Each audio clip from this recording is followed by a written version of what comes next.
Republicans have no interest in trying to fix this. I am sick and tired of people Republicans using immigrants as political pawns. I just have to say also that every time they say the border's open and all these people are storming over, they actually are inviting more people to come to the border because they're claiming it's open. So they are also a big part of the problem. Oh, so much to break down. For more on this, let's bring in Florida Senator Rick Scott. Senator, always great to see you. You know, it's funny. I don't know if you could follow the bouncing ball that she was throwing around there, but two things jumped to my mind. One, Republicans control nothing in Washington right now until you have your way and change that. We'll get to that in a minute. And secondly, if the border was shut, it wouldn't matter what Republicans said. She's blaming us for acknowledging that the administration's not doing their job. Does she not know Kamala Harris? I thought Kamala Harris and Mayorkas, the Secretary of Homeland Security, said the border was secure. I mean, I don't know what I can't imagine what she's talking about. 2 million people. You know what I don't get is why doesn't the Biden administration, people say to me all the time across Florida, what is their purpose? Nobody understands why they're letting all these people in. We don't want drugs coming in the country. We don't want criminals coming in the country. We don't want terrorists coming in the country. Why does Biden want them to come in the country? And by the way, not only is he not doing nothing about the border, he's doing nothing to help people fight for liberty and freedom in Latin America. I mean, the guy is like a do-nothing president. Open up our border, do nothing about liberty and freedom around the world, but go, I guess, have some ice cream. Well, I'll tell you why they're letting them in. They're letting them in because they look at these folks as future voters. That's it. There's no other explanation.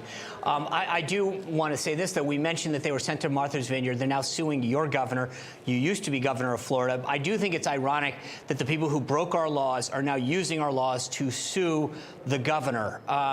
And I wonder, you know, I mean, I think at some point you've got to say, it's not like they sent him to some city where there was no services or whatever. They sent him to a sanctuary island, an elite island that people save money to go visit. Most Americans can't afford to stay in there on a weekend, and these people are complaining. I mean, next time, do you think maybe we send them to Key West or to Sandals or something? I don't get it. What was so bad about going to Martha's Vineyard?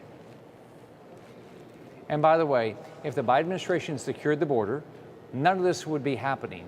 And yeah. Why does the Biden administration care about the 107,000 people that died of drug overdoses? I mean, why doesn't he care about he brought in, tens of thousands of people from Afghanistan and never vetted them. Why doesn't he care about any of these things? I mean, it just doesn't make any sense. This president is incoherent. He has no concept of what he should be doing in this job. It's disgusting. And the public is fed up with this guy.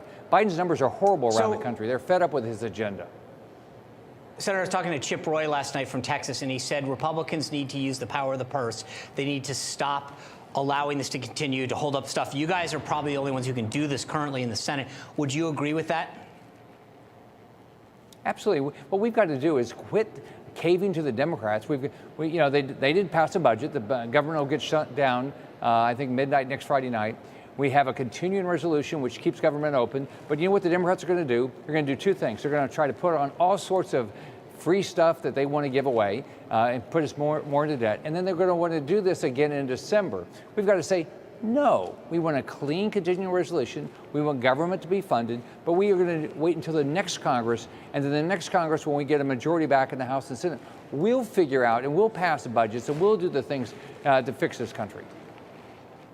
You know, Senator, you're obviously, as I mentioned, the chair of the National Republican Senatorial Committee. It's your job to try to get Republicans back into the majority, to get more Republicans elected.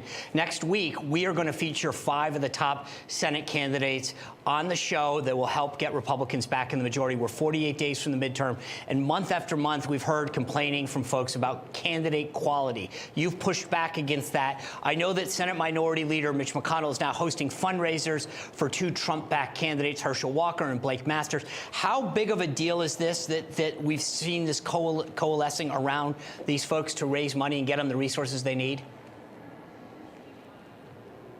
Well, here's what. We have great candidates. 2, we've defined the Democrats. So we're in the hunt. Think about it. It's after Labor Day. We're in the hunt to pick up 6 Democrat seats. We're going to defend our 21 that are up right now, and we're going to pick up theirs.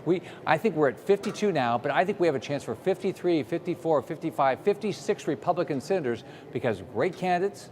We're raising our money. Biden's numbers are horrible. Our Democrat opponents, their numbers are way underwater because people are fed up with their lies. I'll give you this. I'm with you. I think 52, possibly 53, and I think all these reporters are once again going to be wrong. I want to ask you one last question. There are some in your conference, there's reports in Axios that are saying, in terms of the money that you brought up, that you personally should put up some money, number one. And believe me, I'm the last person that would ever put up my own money. So I'm not advocating that. I want to ask you about that. You've earned it. That's not what I'm advocating. But secondly, there's some that also advocate that President Trump should use some of that $100 million that he's amassed in that political action committee, that PAC, and put that towards some of the candidates that he's advocated for. So can you address both of those scenarios? Sure. I think everybody ought to do whatever they can to be helpful. You know, one thing the National Republican Congressional Committee does really well is their congressional members, put up money to help make sure they get a majority. They put up $90 million. On our side, we've only gotten $3 million at the Senate committee. I think we all have to get involved and do everything we can to make sure we can get a majority. So I'm going to continue to work hard. I know other people are working hard. We're helping these candidates. We got great candidates. I think we're going to have a great year. I think that's a great look. I worked at both committees. I think you're absolutely right. If you're a member of the Senate currently not up, you're going to be a chairman or a subcommittee chairman. You benefit from that. You should make sure you write that check to the NRSC and help you pick up more seats. Senator Rick Scott, thank you for your efforts. Look forward to checking back in with you. Nice seeing you, Sean. Have a great day.